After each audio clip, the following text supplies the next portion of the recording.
Now more coverage of today's Massachusetts primary from your local election headquarters. The Senate primary between Ed Markey and Joe Kennedy isn't the only big race in our region. Voters are also deciding who should replace Kennedy on Capitol Hill, representing the 4th Congressional District in the U.S. House. And 12 News politics editor Ted Nesi has been tracking this race for the past year. He joins us now in studio with a closer look. It has been a spirited race throughout. Absolutely, Mike and Shannon. And national analysts classify the 4th District as a strongly Democratic seat. So today's primary could choose our region's next member of Congress. For 8 years, Democrat Joe Kennedy has represented Massachusetts' 4th Congressional District, which runs along the Rhode Island border from northern Fall River through the Attleboroughs and Taunton up to the Boston suburbs. Kennedy's decision to run for Senate means he has to give up his current seat, and that's created a crowded and expensive Democratic primary to succeed him.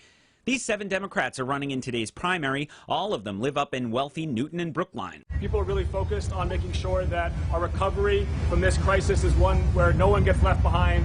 A poll out Sunday showed Newton City Councilor Jake Auchincloss leading the pack, but he was only 1 point ahead of former Brookline Select Board member Jesse Mermel. We've been working since October 2nd of last year when we launched this campaign to build grassroots muscle that nobody can match. Newton City Councilor Becky Grossman placed 3rd in the poll, and her campaign says she still has a path to victory. Voters are overwhelmed. During a recent virtual debate I moderated, Auchincloss drew attacks over his past work helping elect Republican Governor Charlie Baker, while Mermel faced questions over her handling of a discrimination case in Brookline. Whoever gets the Democratic nomination will go on to face the winner of the Republican primary between Julie Hall and David Rosa.